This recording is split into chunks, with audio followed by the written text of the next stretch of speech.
La Méditerranée médiévale, espace d'échanges et de conflits à la croisée de trois civilisations. D'abord en introduction, on peut dire que la situation du bassin méditerranéen au Moyen Âge est particulière. En effet, sur ces rives se développent trois civilisations qui vont avoir entre elles à la fois des échanges de toute nature, à la fois commerciaux, culturels intenses, mais également vont connaître des conflits religieux, des conflits militaires très durs. On peut voir en quoi la Méditerranée médiévale est-elle donc un espace d'échange et de conflit entre les trois civilisations. Tout d'abord, grand 1, la Méditerranée, lieu de contact entre trois civilisations. Petit 1, l'Empire byzantin. À l'est de la Méditerranée, l'Empire byzantin s'est constitué à partir du VIe siècle. Cet empire est dirigé par l'empereur byzantin qui est appelé le Basileus et qui est considéré comme le lieutenant de Dieu sur terre. C'est-à-dire que l'empereur byzantin a à la fois des pouvoirs politiques et religieux. Par exemple, dans le domaine religieux, il peut intervenir en matière de dogme. C'est lui également qui nomme le patriarche, qui est le chef des chrétiens orthodoxes. Donc au final, le Basileus a un pouvoir qu'on appelle théocratique. Un pouvoir théocratique, c'est un régime dans lequel le souverain est considéré comme étant divin.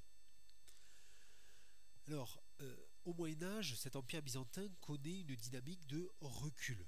En effet, à la fin du XIXe siècle, du XIe siècle, les Byzantins subissent les attaques successives des Turcs seldjoukides, et puis en 1453, l'Empire byzantin disparaît lorsque la prise de Constantinople est effectuée par les Turcs ottomans. Petit 2, l'Occident chrétien. Contrairement à l'Empire byzantin, l'Occident chrétien est quant à lui en plein essor au milieu du Moyen Âge. Les territoires qui forment aujourd'hui l'Europe, grosso modo, connaissent une croissance démographique, c'est-à-dire en ce qui concerne leur population, mais aussi une croissance économique. Alors, c'est vrai que au niveau politique, il faut quand même noter que l'Occident est très fragmenté, même si on remarque quand même un début d'affirmation des monarchies qui s'affirment face aux pouvoirs seigneuriaux plus locaux. Au niveau religieux, l'Occident s'appuie sur ce qu'on appelle la chrétienté latine, qui reconnaît une autorité spirituelle au pape. Et il y a un pape important dans cette période-là, c'est le pape Grégoire VII, puisque ce pape va mener une réforme de la papauté, réforme qu'on appelle de son prénom la réforme grégorienne, par laquelle la papauté va s'affirmer de plus en plus à la tête de la chrétienté et va prendre son autonomie par rapport au pouvoir politique. D'ailleurs, toujours au niveau religieux, à un niveau plus local, un ensemble d'églises et de monastères va structurer la vie religieuse des campagnes, mais également des villes. Petit 3, le monde musulman. Le monde musulman constitue l'Orient méditerranéen. L'islam est né au 7e siècle en Arabie, puis cette religion s'est peu à peu étendue au Proche-Orient, du Proche-Orient à l'Afrique du Nord grâce à l'action des armées musulmanes. Et au Moyen-Âge, la civilisation arabo-musulmane est une civilisation brillante, c'est-à-dire tout à fait en avance sur l'Occident chrétien par exemple. Cette civilisation est essentiellement urbaine, c'est dans les grandes villes que vont se développer le pouvoir politique autour du palais, qui est le siège donc du pouvoir politique, le pouvoir et les pratiques religieuses autour de la mosquée. Et puis la science arabe est également très avancée, les savants arabes ayant réussi la synthèse entre les sciences chinoises, les sciences indiennes et les sciences de l'Antiquité grecque. Au niveau religieux, le monde musulman se divise peu à peu. D'abord, au niveau politique. Je reviens un instant sur le niveau politique. L'autorité centrale du calife se trouve peu à peu contestée. Le calife, c'est le chef politique, religieux, militaire du monde musulman. Ainsi, différents États apparaissent, indépendants les uns des autres. On peut citer les Omeyyades en Espagne, les Almohades au Maghreb ou encore les Fatimides en Égypte. Il y a également une division sur le plan religieux, division entre deux branches, les sunnites et les chiites. Les sunnites, qui sont majoritaires, alors on va donner la définition sunnite, c'est un musulman qui se réfère à la sunna, d'où le nom sunnite, c'est-à-dire la tradition dans le choix du calife.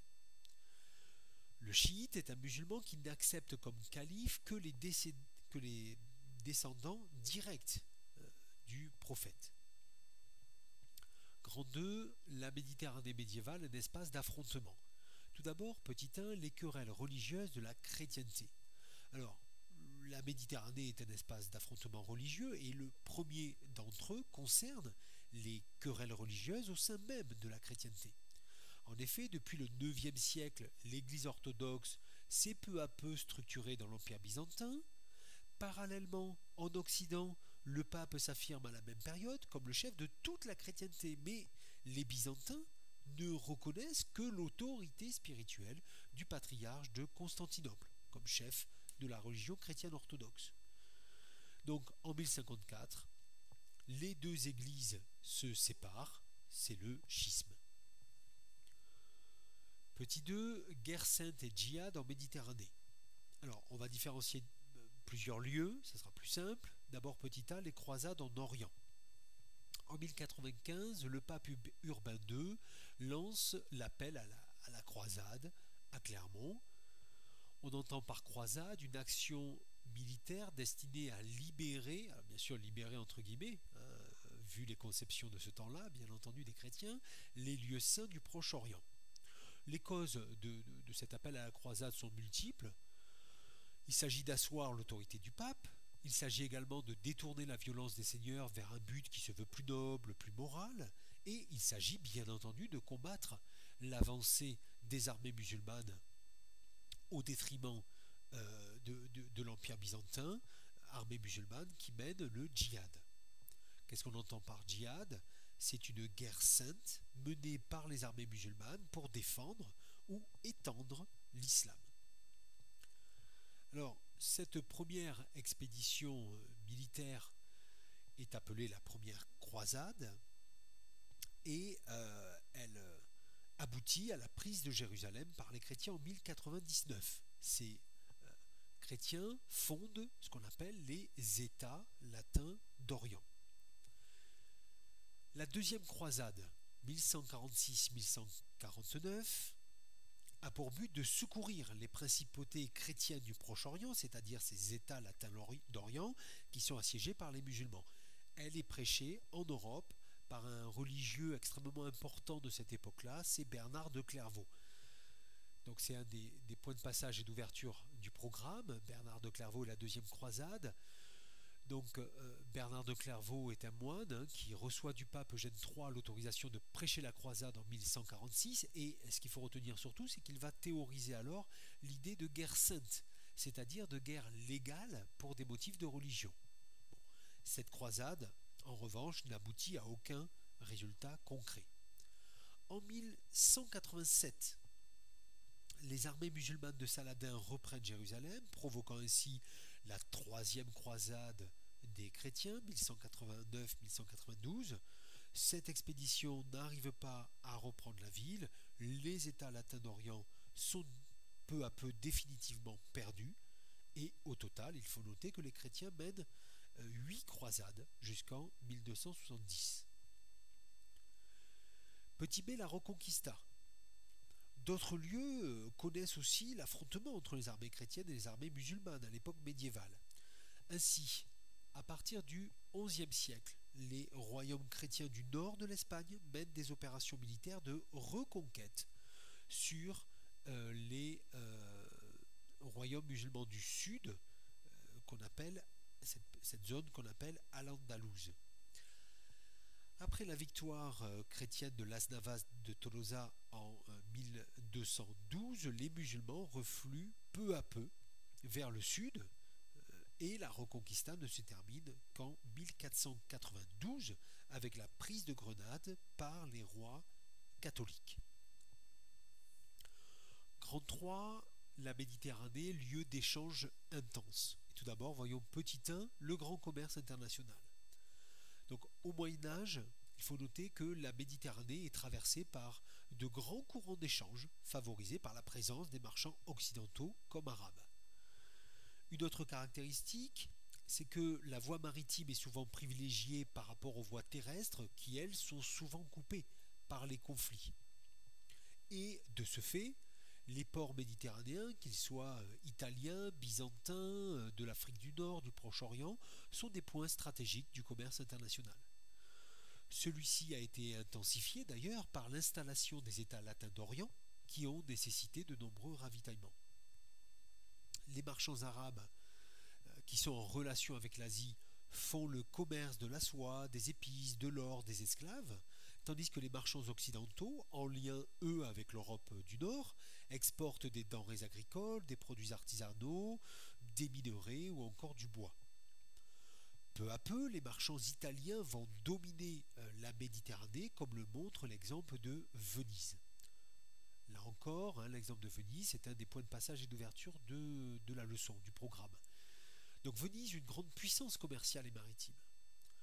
Alors Venise, le port de Venise est installé sur un ensemble d'îles au sein d'une lagune et à ce titre, il profite d'une situation exceptionnelle en Méditerranée.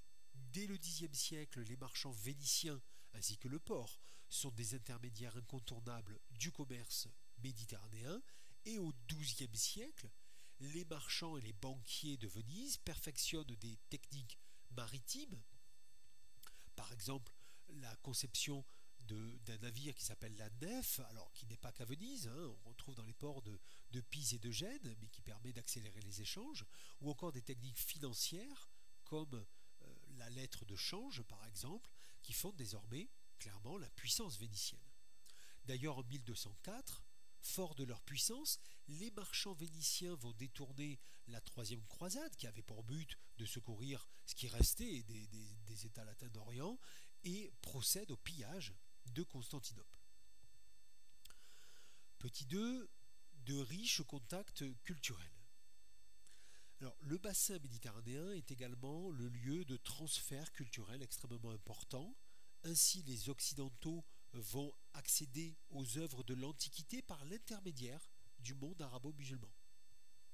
Certains lieux connaissent des échanges culturels importants, tels que la Sicile dans une ville comme Palerme, l'Espagne dans une ville comme Tolède. Dans ces lieux, les traductions par lesquelles les Occidentaux découvrent les ouvrages arabes ou les ouvrages de l'Antiquité grecque sont le fait d'intellectuels juifs, chrétiens et arabes. C'est la fin de cette leçon. Vous pouvez laisser un commentaire si vous avez une question à poser ou toute autre d'ailleurs remarque. Vous pouvez aussi vous abonner à la chaîne.